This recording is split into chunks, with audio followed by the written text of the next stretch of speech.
Kepada yang terhormat Bapak Presiden Republik Indonesia, Pak Jokowi. Pada episode lalu, kami telah sampaikan investigasi jurnalistik tentang utang negara. Supaya nggak kepanjangan dan lebih mudah dicerna, episode 30 ini kami pilih jadi dua bagian, 30A dan B. Baru kemudian membahas solusi pembayaran utang pada episode 31. Di episode 30A ini, kami sampaikan fakta dan data yang tak terbantahkan bahwa utang luar negeri itu inflasinya sama aja dengan nyetak duit sendiri.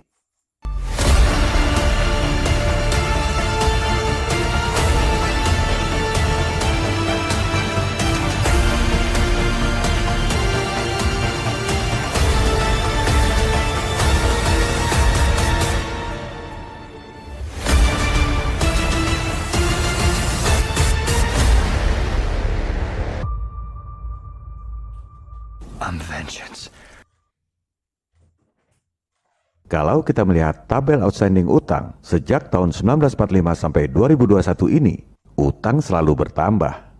Kenapa utang bertambah terus? Karena pelajaran dan teori-teori di sekolah yang dibuat oleh Nekolim mengajarkan bahwa utang adalah solusi pembangunan.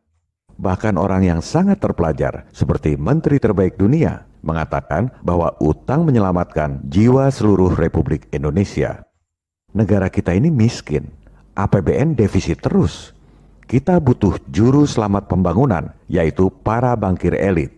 Merekalah juru selamat jiwa seluruh rakyat. Oleh sebab itu, mari pajaki rakyat setinggi-tingginya.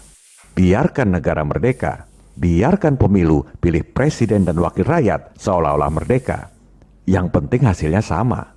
Rakyat kerja keras buat bayar utang pada para bankir asing yang kaya raya. Itu namanya juru selamat palsu. Al-Masih Ad-Dajjal, The Antichrist, perbudakan global. Ideologi mereka sama dengan Firaun zaman dulu. Mereka meyakini bahwa mereka adalah Tuhan di dunia ini, dan kita semua, umat manusia lain di dunia, adalah budak-budaknya.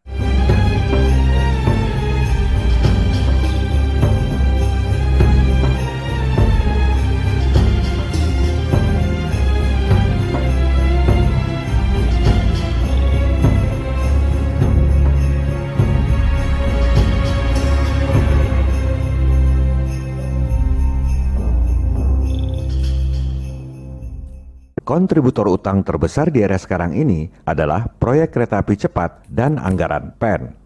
Utang kereta api cepat sekitar 64 triliun rupiah.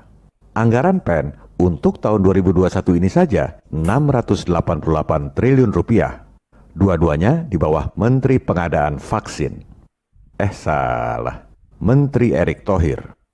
Kami tidak mengkritik kereta api cepat, Pak. Yang kami kritisi adalah model pembiayaan utang yang didorong oleh para menteri Bapak. Kami dukung pembangunan infrastruktur yang Bapak canangkan.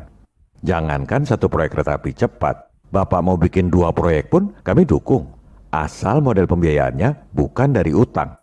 Semua menteri dan teknokrat Bapak bilang kita nggak mampu biayai proyek-proyek infrastruktur, makanya harus ngutang. Pada episode 31 mendatang, kami akan tunjukkan bahwa sebenarnya kita mampu. Jangankan biayai proyek kereta api cepat yang hampir 100 triliun itu. Bayar utang 6.000 triliun pun kita mampu lakukan dalam sehari. Kembali pada pernyataan Menteri Sri Mulyani bahwa utang itu menyelamatkan jiwa seluruh rakyat. Coba kita lihat faktanya. PT KAI yang tadinya untung 1,5 triliun jadi rugi 2,5 triliun per Oktober 2020. Jiwa siapa yang diselamatkan oleh utangnya Sri Mulyani? Jadi menteri sih sebentar juga selesai masa jabatan. Siapa yang harus bayar utang selama puluhan bahkan ratusan tahun kemudian? Tentang dampak kerugian utang ini, mestinya kinerja Menteri Erick Thohir dilihat dari kemampuan atau ketidakmampuannya dalam mengatasi BUMN-BUMN rugi seperti PT KAI. Kalau cuma membelanjakan duit 688 triliun mah gampang. Pegawai kecamatan juga bisa. Soal belanja mah ibu-ibu rumah tangga juga jago. Coba lihat apa yang dilakukan untuk membuat KAI yang rugi ini menjadi untung. Itulah kinerja Menteri BUMN yang sesungguhnya.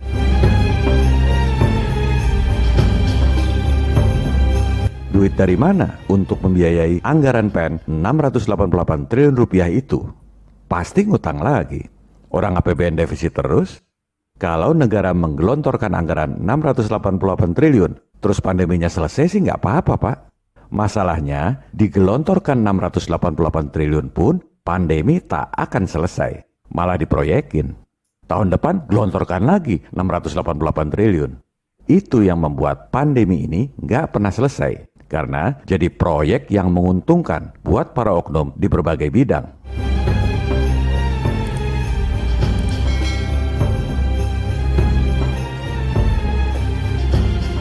Pandemi bisa selesai dengan cara yang sangat murah. Stop pendanaannya, maka pandemi selesai. Bukan kata saya, tapi kata penemu PCR yang alatnya digunakan untuk mendeteksi virus.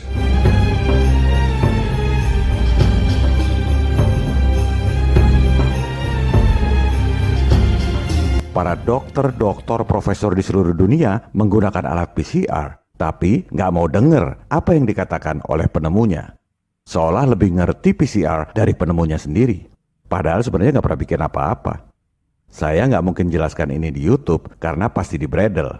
Kami sudah jelaskan di episode 26 dan 27. Karena dilarang di YouTube, kami simpan di platform milik kami sendiri, mbakyoutube.com.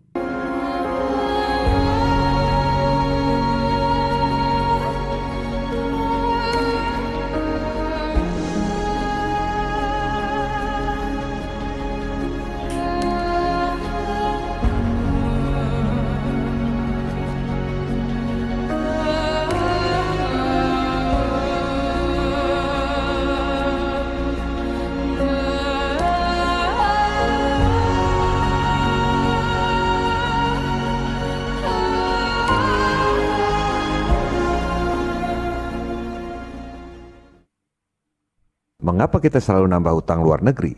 Karena teori-teori di sekolah yang diajarkan oleh Nekolim mengatakan bahwa kalau nyetak duit sendiri inflasi. Lihat itu buktinya, Zimbabwe. Inflasi parah karena nyetak duit sendiri. Ekonomi hancur. Jadi, yang paling aman, yang paling benar adalah lewat utang luar negeri. Nggak akan inflasi karena bukan Indonesia yang terbitkan uang. Pak Presiden, mohon izin untuk menyampaikan fakta dan data yang tak terbantahkan bahwa mitos tersebut adalah bohong. Kebohongan yang diajarkan di sekolah dan dipropagandakan oleh media. Kita gunakan 3 fakta dokumen yang kredibel dan tak terbantahkan. Laporan tahunan Bank Indonesia, Statistik Utang Luar Negeri Indonesia atau SULNI, serta Statistik Ekonomi dan Keuangan Indonesia. Ketiga dokumen tersebut dipublikasikan oleh BI. Rakyat Bapak ini cerdas, Pak. Bisa menganalisis keterkaitan antara utang luar negeri dengan uang dalam peredaran yang tidak dihitung oleh menteri beserta para pejabat Kemenkeu. Meskipun kami ini cuma tukang becak dan tukang sayur. Saudara-saudaraku tukang becak. Saudara-saudaraku tukang sayur. Saudara-saudaraku pegawai yang sekecil-kecilnya. Tidak ada satu yang terkecuali. Semuanya saudara-saudara, saya sampaikan salamku kepada saudara-saudara sekalian. Kembali pada 3 fakta dokumen yang kredibel dan tak terbantahkan. Laporan tahunan Bank Indonesia, Statistik Utang Luar Negeri Indonesia atau SULNI, serta Statistik Ekonomi dan Keuangan Indonesia. Pertama, kita lihat data SEKI. Jumlah rupiah dalam peredaran selama 9 bulan pandemi nambah 377 triliun rupiah. Siapa yang berhak menerbitkan uang rupiah? Teorinya kan cuma BI. Sekarang kita lihat faktanya. Berdasarkan laporan tahunan Bank Indonesia, uang yang diterbitkan oleh BI dari bulan Januari sampai Desember 2020 itu 105,1 triliun rupiah. Data BI ini tahunan, nggak publikasikan data bulanan. Kita nggak tahu persis berapa yang diterbitkan dari bulan Maret sampai November 2020. Kita asumsikan saja 100 triliun, walaupun pasti kurang dari itu. Setahun aja 105 triliun, 9 bulan anggap saja 100 triliun. Berarti ada 277 triliun rupiah penambahan uang rupiah yang beredar tapi tidak diterbitkan oleh BI. Makanya nggak ada di neraca BI. Siapa yang terbitkan uang 277 triliun rupiah selama 9 bulan itu? Dari mana asalnya? Kita lihat lagi data SEKI. Jumlah utang dalam negeri pada periode yang sama, 9 bulan pandemi, malah berkurang.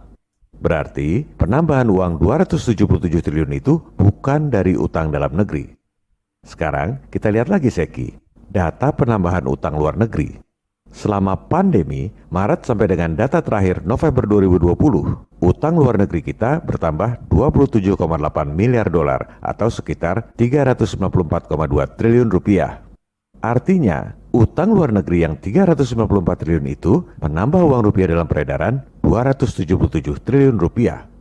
Kok bisa begitu? Karena utang luar negeri meskipun dalam dolar, begitu disimpan di rekening bank di Indonesia, dibukukan sebagai M2 yang dikonversikan dalam rupiah. Nah, M2 itu adalah uang dalam peredaran. Mana buktinya? Loh, itu 277 triliun rupiah di depan mata, bukan diterbitkan oleh BI. Masih nggak ngerti juga. Jangankan dibohongi soal virus yang nggak kelihatan, dibohongi duit ratusan triliun di depan mata pun selama berpuluh-puluh tahun. Orang pada nggak sadar juga.